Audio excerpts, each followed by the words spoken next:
Que bom, meus irmãos. Chegamos aqui no 15º encontro para tratar do Evangelho de João. Nós ainda estamos no 3º capítulo. E no 3º capítulo, o diálogo de Jesus continua. João está registrando o diálogo que aconteceu entre Jesus e Nicodemos e o diálogo continua. Só que agora Jesus passa a alertar-nos sobre um julgamento que virá. É Jesus quem afirma, a partir de João 3,16, nós vamos ler agora. Jesus está afirmando, porque Deus amou o mundo de tal maneira que deu seu Filho unigênito, para que todo aquele que nele crê não pereça, mas tenha vida eterna. Jesus continua, porquanto Deus enviou o seu Filho ao mundo não para que julgasse o mundo, mas para que o mundo fosse salvo por ele. O julgamento é este, que a luz veio ao mundo e os homens amaram mais as trevas do que a luz, porque as suas obras eram más. Pois todo aquele que pratica o mal aborrece a luz e não se achega para a luz, a fim de não serem arguídas as suas obras. Quem pratica a verdade se aproxima da luz, a fim de que suas obras sejam manifestas, porque são feitas em Deus. Depois disso, foi Jesus com seus discípulos para a terra da Judeia, ele permaneceu com eles e batizava. João 3,16, sem dúvida alguma, é um dos textos mais conhecidos e decorados da Bíblia.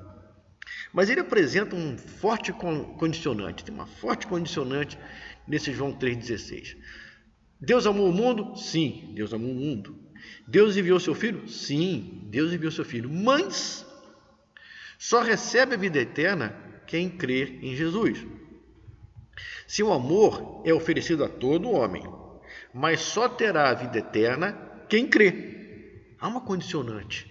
Logo, a oferta de salvação oferecida por Deus, sem dúvida, é a maior prova de amor e perdão que o Senhor poderia nos propor. Rejeitar essa oferta é optar por perecer eternamente. Recusar essa oferta é saber que vai perecer eternamente. Como pode um homem, em sã consciência, rejeitar essa oferta? Mas muitos rejeitam essa oferta. Se o homem não nascer de novo, certamente rejeitará essa oferta. Quem crê em Jesus, no lugar de condenação, da condenação merecida pelos nossos pecados, recebe vida eterna. Isso pelos méritos de Cristo, não pelos nossos méritos. Não há nada que nós possamos fazer para nos fazer dignos diante de Deus. Nós somos dignos diante de Deus pelos méritos de Cristo. O que Cristo fez foi imputado em nós. A justiça dele foi imputada em nós. A justiça que ele conseguiu, ele imputou naquele que nele crê. Isso é fé. E sem fé não pode haver salvação. Interessante que a fé vem pelo ouvir. E ouvir da palavra de Deus. É o que nós estamos fazendo aqui. Mas Jesus está alertando agora, seriamente, que haverá um julgamento. É o próprio Senhor Jesus nos alertando que haverá um julgamento. O versículo 17, ele fala assim, porquanto Deus enviou seu Filho ao mundo, não para que julgasse o mundo, mas para que o mundo fosse salvo por ele. Ok? 18. Quem nele crê não é julgado. Quem nele crê não é julgado, porque vai haver um julgamento. E ele coloca, o que não crê já está julgado, porquanto não crê no nome do unigênito Filho de Deus. No 19, o julgamento é esse. O julgamento, vai ter um julgamento. O julgamento é esse, que a luz veio ao mundo e os homens amaram mais as trevas do que a luz, porque as suas obras eram más. Haverá um julgamento. É Jesus que está falando. Haverá um julgamento. Quem não crê já está julgado e condenado. Quem não crê já escolheu a sua sentença. No dia do Senhor, duas sentenças serão proferidas. E as duas sentenças, o próprio Senhor Jesus deixou escrito para a gente lá no livro de Mateus, no capítulo 25. Está lá assim, para quem não crê, apartai-vos de mim, malditos, para o fogo eterno preparado para o diabo e seus anjos. E para quem crê, está lá também, vinde benditos de meu Pai, Entrai de posse do reino que vos está preparado desde a fundação do mundo. Então, no dia do julgamento, essas duas sentenças vão ser ouvidas.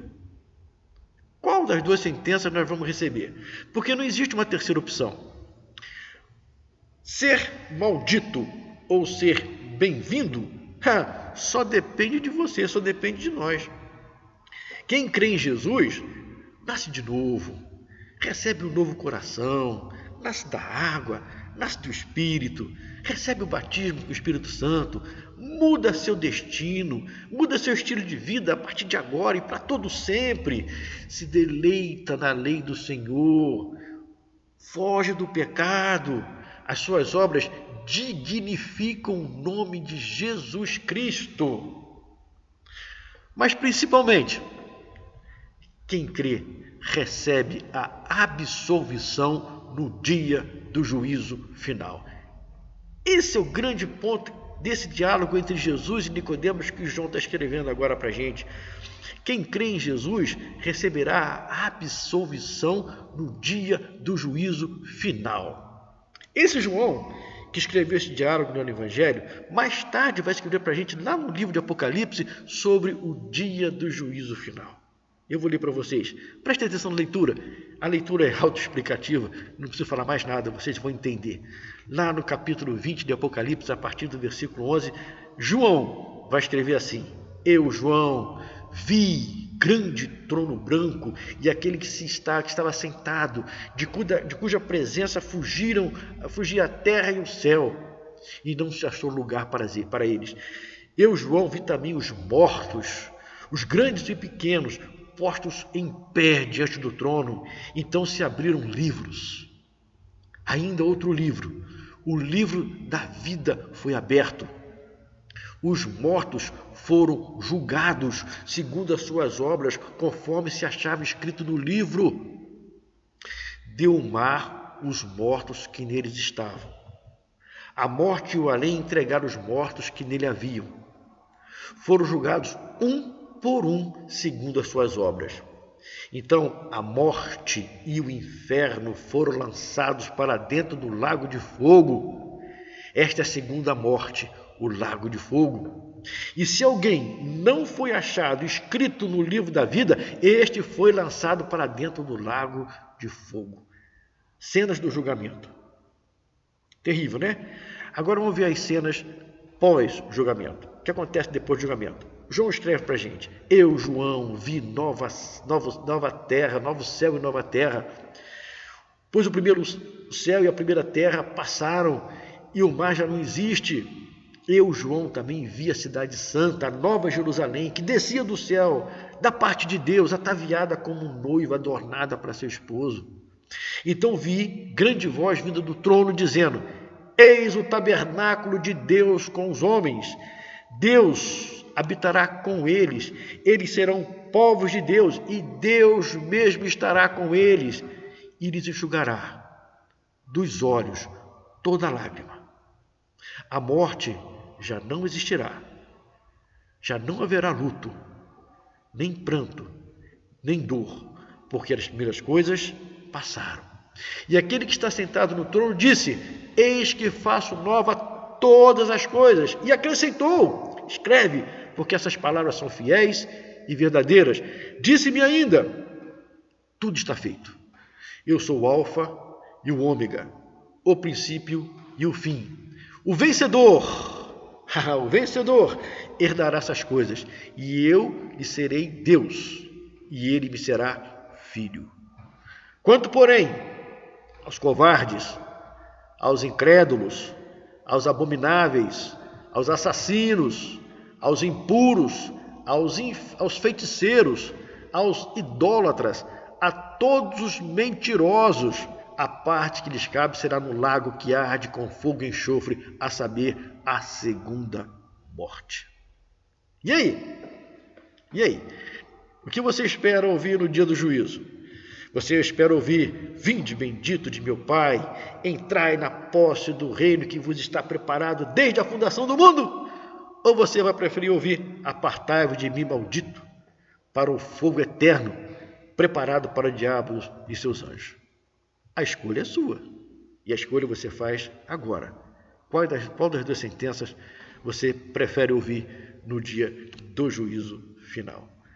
Vejam bem, são as palavras que João registrou quando viu Jesus conversando com Nicodemos e quando viu a Nova Jerusalém e o julgamento final. A escolha é nossa. Preste atenção naquilo que você vai escolher. Fiquem todos com Deus e até já.